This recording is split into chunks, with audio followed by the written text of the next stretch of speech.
Bismillahirrahmanirrahim. Assalamualaikum warahmatullahi wabarakatuh. Halo semuanya, saya Nabila Putri Zulfawaralia, biasa dipanggil Bila, dari kelas HKS 1B dengan NIM 245221060.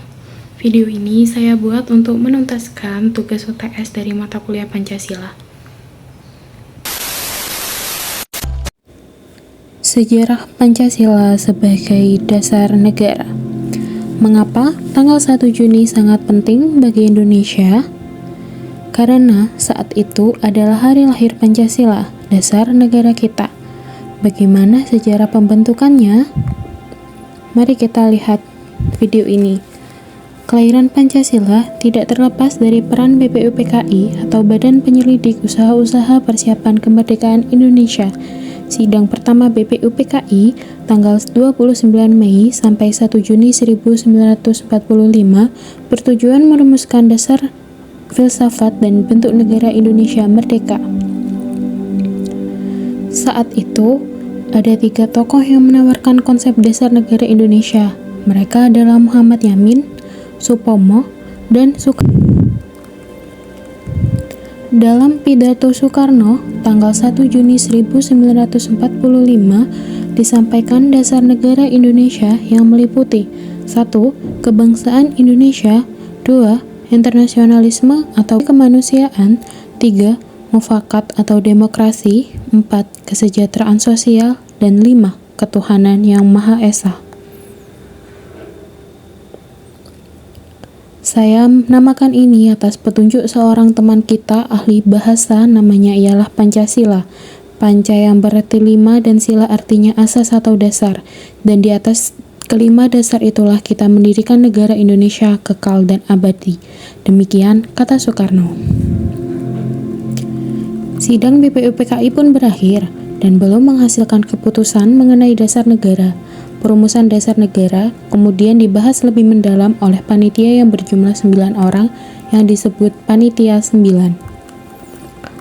Anggotanya terdiri dari Soekarno sebagai ketua, Muhammad Hatta sebagai wakil ketua, Ahmad Subarjo, Muhammad Yamin, Wahid Hasim, Abdul Kahar Muzakir, Habib Kosno Cokro Sujoso, Haji Agus Salim, dan A.A. Maramis.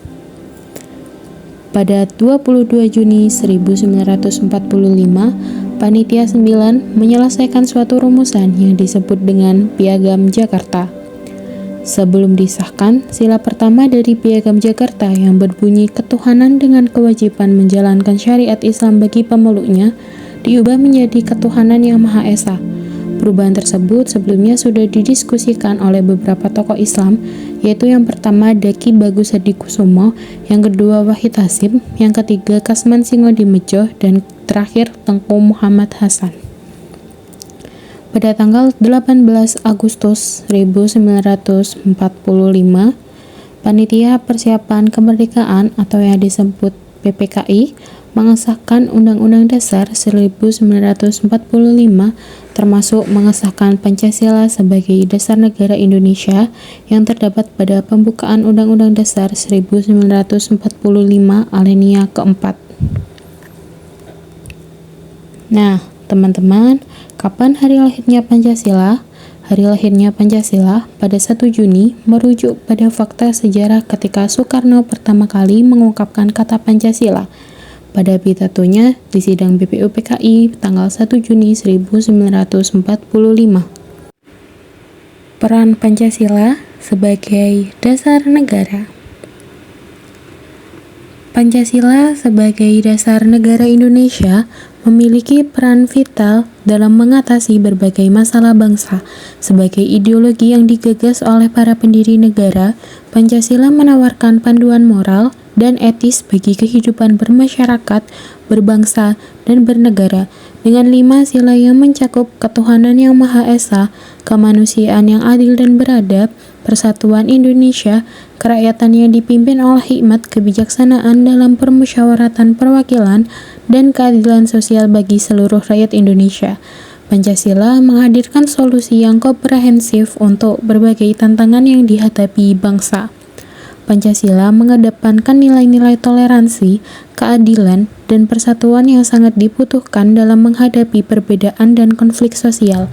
Melalui penerapan nilai-nilai Pancasila, masyarakat Indonesia dapat mengembangkan semangat gotong royong dan kebersamaan, yang pada akhirnya memperkuat ikatan sosial dan meminimalkan potensi perpecahan.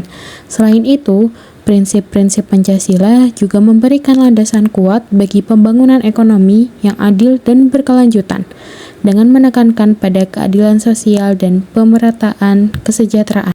Pancasila dianggap tepat karena mampu menjadi payung konsep yang menaungi berbagai pandangan, keyakinan, suku, agama, dan nilai-nilai yang berbeda di Indonesia.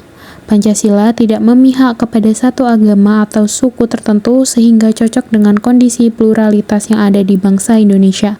Dengan demikian, Pancasila mampu menjadi dasar ideologi bersama untuk mempersatukan seluruh unsur bangsa Indonesia yang majemuk. Pancasila juga bersifat inklusif sehingga mampu memberi ruang bagi setiap kelompok untuk mengekspresikan diri secara proporsional. Implementasi Pancasila dalam kehidupan bermasyarakat, berbangsa, dan bernegara.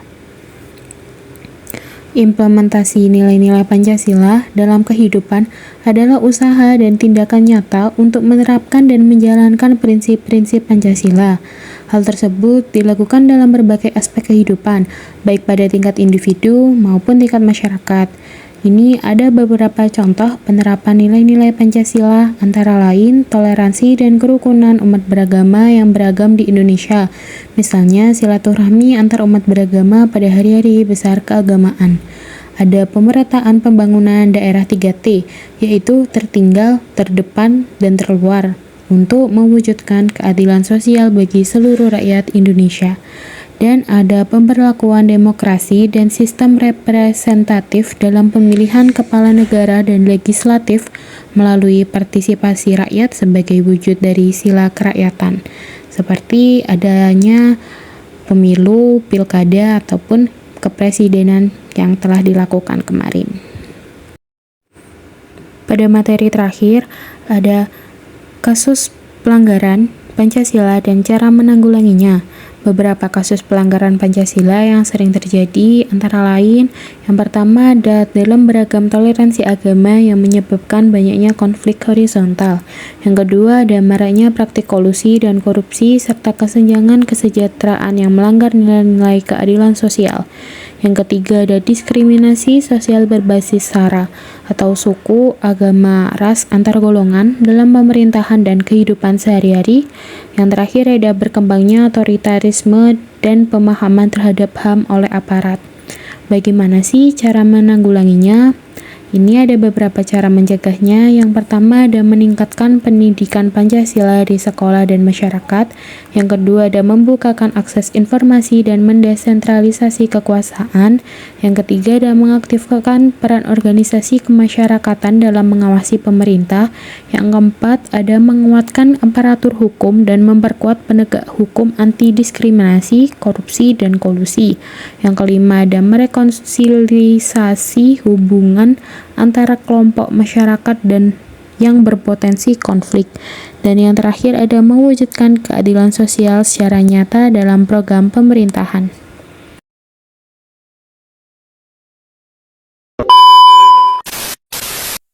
Tim patroli Raimas Macan Kumbang 852 Polresta Cirebon berhasil menggagalkan aksi tawuran di 3 lokasi sekaligus pada Minggu dini hari.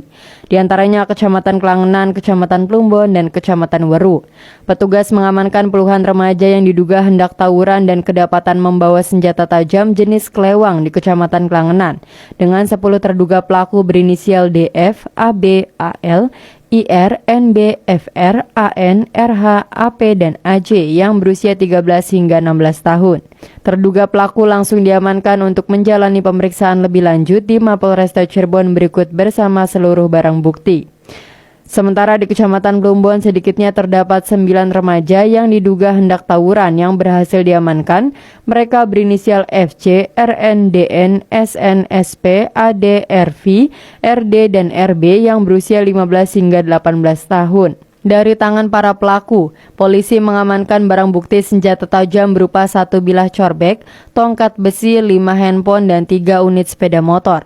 Sementara di Kecamatan Beru, petugas mengamankan 9 remaja yang rata-rata berusia 14 hingga 17 tahun, berinisial FH, RH, AI, FR, MR, FF, AK, BM, dan UP, bersama barang bukti senjata tajam berupa 1 bilah corbek, 2 bilah celurit, dan 2 handphone. Sementara itu, jajaran Polsek Walet berhasil menggagalkan aksi tawuran di Kecamatan Pasaleman dengan berhasil mengamankan 10 pelaku berinisial DM, RA, AP, MN, PI, PD, FD, AG, RV, dan AI.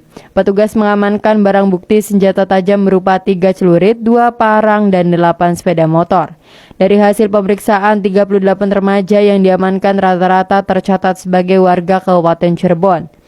Kapolresta Cirebon Kombes Pol Sumarni mengatakan, patroli merupakan langkah preventif yang dilaksanakan Polresta Cirebon yang rutin dilakukan siang, sore, dan malam hari untuk menciptakan situasi Kamtibmas yang aman, nyaman, dan kondusif. Dengan harapan patroli tersebut dapat mencegah tindak kriminalitas di Kabupaten Cirebon. Patroli tersebut merupakan respon cepat terhadap aduan masyarakat di media sosial mengenai ancaman pelaku kejahatan di wilayah Kabupaten Cirebon. Alimuddin, RCTV Cirebon. Pemirsa, satu rumah ibadah di Kabupaten Mamasa, Sulawesi Barat dirusak dan dibakar orang tidak dikenal. Diduga aksi perusakan ini dilakukan pada dini hari. Tim identifikasi kepolisian Resort Mamasa bersama unit reserse dan kriminal kepolisian sektor Sumalorong langsung mendatangi gereja Toraja Mamasa untuk melakukan olah tempat kejadian perkara. Tampak beberapa bagian dan ruangan gereja ini terbakar, seperti ruangan konsitori gereja. Dan 2 alat musik juga beberapa dokumen gereja yang terbakar. Selain membakar gereja ini, pelaku juga merusak meja dan kursi serta memecahkan kaca gereja. Dari hasil pemeriksaan sementara, aksi ini dilakukan pada dini hari sehingga tidak terlihat oleh warga setempat. Warga baru mengetahui pada pagi hari saat hendak melakukan. Alhamdulillahirrabbilalamin, selesai sudah materi yang dapat saya sampaikan. Itu adalah jawaban saya dari beberapa pertanyaan yang telah diajukan untuk menyelesaikan tugas UTS pada mata kuliah Pancasila ini. Mohon maaf apabila saya ada salah selama menyampaikan materi pada tadi. Kurang lebihnya mohon maaf. Wabillahi taufik wal hidayah. Wassalamualaikum warahmatullahi wabarakatuh.